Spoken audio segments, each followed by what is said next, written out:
L'association vendéenne des constructeurs de maisons vous présente le journal du Vendée Globe.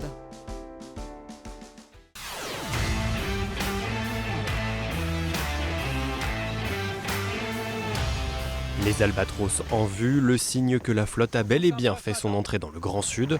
En ce 23e jour de course, ils sont désormais 13, soit un tiers des skippers toujours en course, à avoir franchi le cap de Bonne-Espérance, premier des 3 grands caps du Vendée Globe. La tête de flotte est désormais dans l'océan Indien. Johan Richomme, un temps leader ce week-end, c'est finalement Charlie Dalin sur Massif qui a repris les commandes dans la nuit de dimanche à lundi. Complété par Sébastien Simon, actuel deuxième sur Groupe du Breuil, le trio poursuit sa route vers l'est avec des allures autour des 20 nœuds de moyenne. Le paquet de 3, là, on est quand même dans une situation intéressante. On va avoir un peu d'avance sur les autres. Après, il y a cette grosse tempête qui arrive. Là. Enfin, déjà, il y a toutes les zones de transition avant la grosse tempête. À voir comment elle se passe vraiment. Et après, la tempête, quoi. On va pas forcément la prendre au même endroit. Il y a des enjeux qui peuvent être un peu différents. Et d'ailleurs, je vois qu'il y a une petite différence de route avec Massif Santé Prévoyance et Groupe du Breuil, là. Les îles Marion et Prince-Édouard laissées au sud, l'enjeu est désormais de continuer à avancer entre les zones de molle et les conditions soutenues en approche. En milieu de semaine, les leaders vont en effet devoir négocier l'arrivée d'une dépression australe qui ne va cesser de prendre de l'ampleur dans les prochains jours. On voit ici, là, derrière nous, la dépression qui est en train de se creuser et qui va progresser vers l'est tout en se renforçant.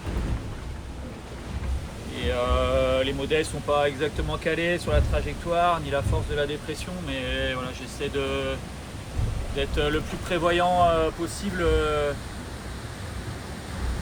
par rapport à ça et de faire la trajectoire la plus intelligente ou la moins idiote. Les premiers choix opérés laissent à penser que la tête de flotte penche pour une option plus au nord. Pour l'heure, cette dépression reste installée au sud du continent africain. Jonché entre le groupe de tête et l'arrière de la flotte, un groupe de 9 skippers emmenés par Samantha Davis sur Initiative Cœur s'apprête à passer ces prochaines heures le cap de Bonne-Espérance et à négocier le fameux courant des aiguilles. Le début est toujours difficile parce qu'il y a le courant d'Agoulas, donc la mer est vraiment difficile et le bateau avance pas volontairement avec cet état de mer. C'est le mois de décembre qui commence aujourd'hui, avec cette semaine qui est le vrai Vendée Globe, entre guillemets, on est dans le vif du sujet. En arrière de la flotte où les skippers surfent sur une autre dépression, cette entame de 4e semaine de course a aussi été marquée par de nombreux empannages, l'objectif étant de préparer les conditions plus soutenues à venir en continuant de ménager leur monture. Moi, mon objectif, c'est vraiment de terminer le tour du monde, donc ça m'arrive de vraiment me dire non, là c'est important d'affaler plutôt que d'aller attaquer ou quoi. Enfin, je suis mon intuition et du coup j'ai beaucoup préservé mon bateau, donc là j'ai toujours 100% du potentiel de mon bateau, donc ça me permet d'être dans le match, je pense.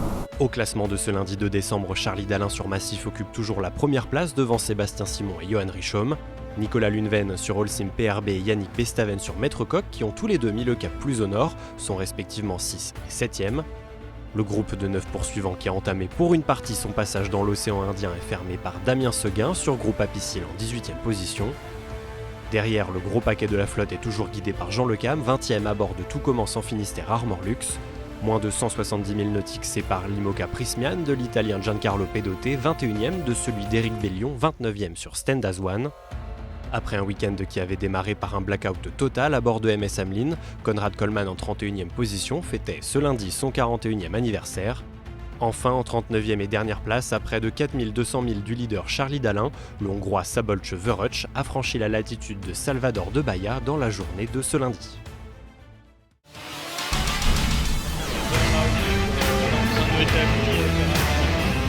C'était le journal du Vendée Globe par l'association vendéenne des constructeurs de maisons.